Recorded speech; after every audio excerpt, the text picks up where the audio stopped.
অমা অগো মা বেটির মুখে কোনো লাগাম নাই, সঙ্গে জুটছে গোদের উপর বিষ ফোড়া। তুমি কিছু মনে কইরো না নতুন বউ, কেমন? পিসিমা মাইয়াটা সবে আমাগো চিন্তাছে, এর মধ্যে ওরে অমন কইরা না কইলে চলছিল না তোমার?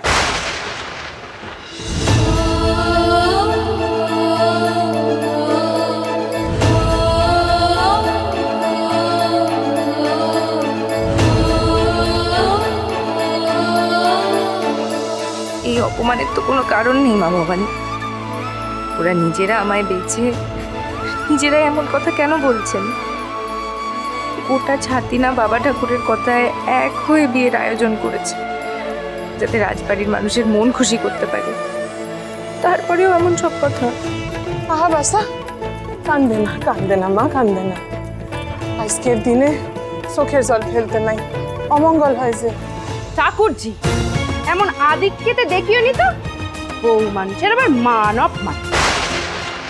এই কথাতেই যদি গায়ে ফোসকা পড়ে যায়, রাজবাড়িতে টিকতে পারবে তো লো? গিন্নি, ও গিন্নি, কোথায় গেলে গো? গিন্নি, আরে কোথায়? এসো। এই তো কখন আইলেন আপনি? আর কি হইতাছে কি? অন্দরমহলে আইসা এমন ভাবে হাত ডাক করতেছেন, বিয়ে বাড়ি আইসাই শুরু হইয়া গেল। কতদিন পরে তোমায় দেখলাম বলো তো। হ্যাঁ, কি দারুণ করে সেজেছো গো। থামেন আপনি থামেন। হেরা হক করলে কি ভাববো? অন্দরমহলে আইসা কেউ নাম ধরে ডাকে? কি আবার ভাববো?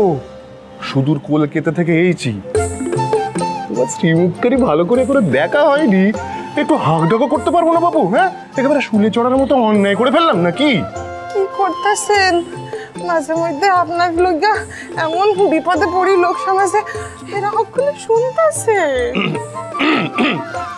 বলছি, যে কাজের জন্য এখানে আসা তা হচ্ছে বিয়ের মণ্ডপ প্রস্তুত, ইলিশ বিয়ের ব্যবস্থা করো। হ্যাঁ, আচার্য বসে তাড়া দিচ্ছেন, আরে শুভারম্ভ করতে হবে তো বিয়েটা নাকি? হ্যাঁ, প্রস্তুত হও সবাই, প্রস্তুত হও, যাও। সময় এগিয়ে আসছে মা ভবানী, তুমি দেখো যেন সব সুষ্ঠুভাবে হয়ে যায়। বাবা ঠাকুর আর ছাতিনার অমর্যাদা যেন কোনোভাবেই না হয়।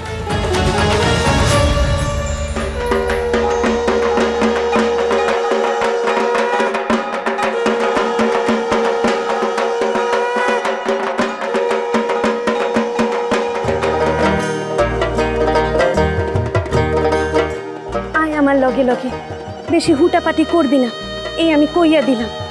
যা দেখাইতে নিয়ে যাইতেছি, মুখ বন্ধ রাখা চক্ষু মেলে দেখবি।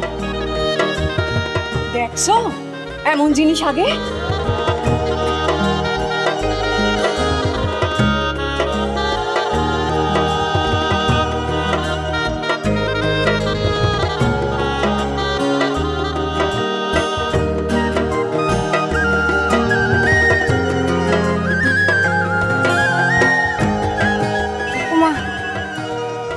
সত্যি সত্যি ইলিশ মাছের বিয়ে হচ্ছে গো।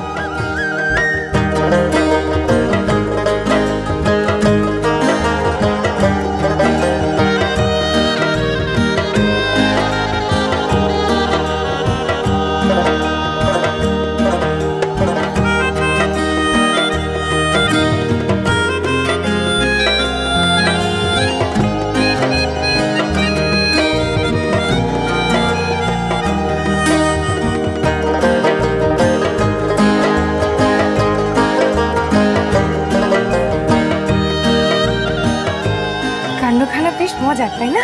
আর অত মজা পাইতে হইব না তোমার, দেখানোর হুকুম আইছে, তাই তারে ঘরের বাইরে আনা হইল। এইসব এত গহনার কদর বোঝো না? মানে কদর করতে পারবে তো? তাও মেয়ে চোখে দেখো নি কোনোদিন না এমন গয়না? সারা জীবন কি শুধু হুকুম ও কথাই শুনে যেতে হবে মা?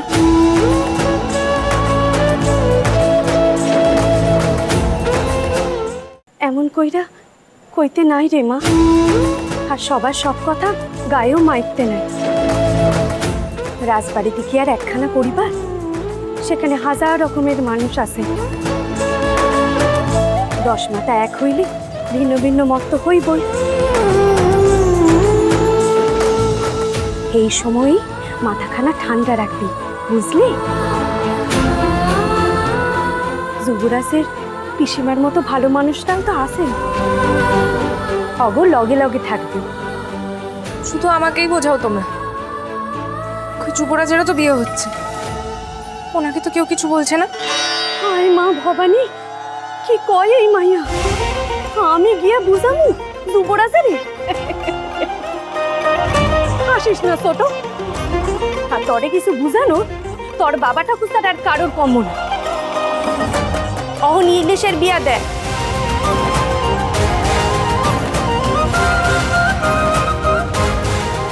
আর এই দেখা শুভ চিহ্ন, বুঝলি?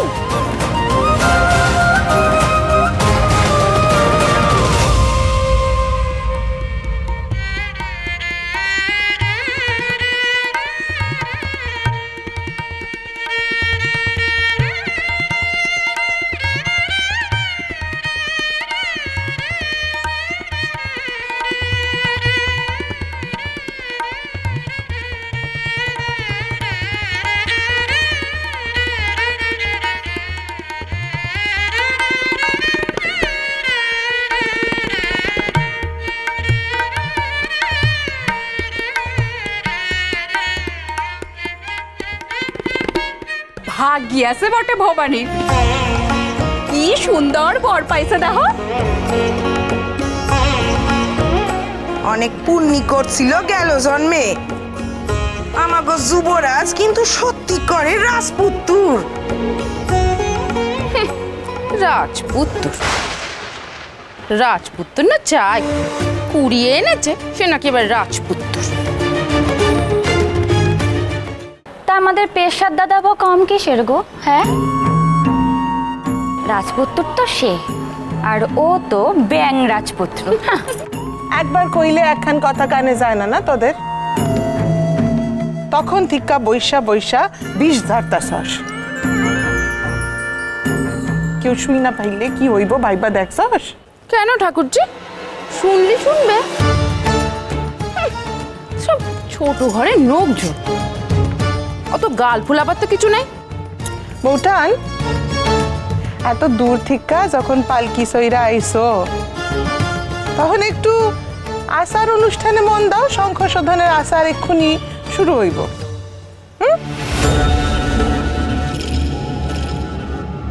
যুবরাজকে বিবাহ বছরে আনা হোক।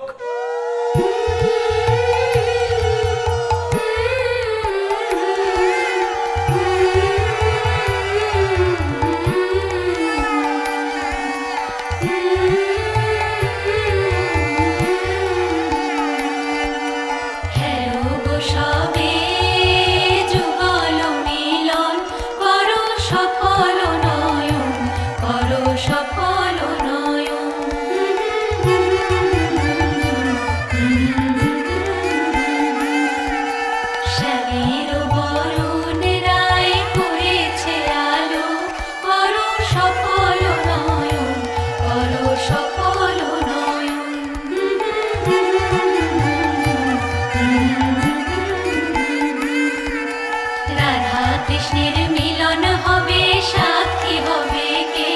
করো সফল নয়ন, করো সফল নয়ন।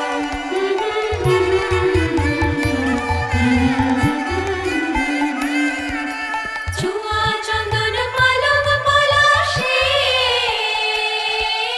কি মধুর মিলন, করো সফল। বংশী ঠাকুর দরজা খুলে দিতে গেছে, দস্যুদের নিয়ে ভাস্কর পণ্ডিত ঢুকলো বলে।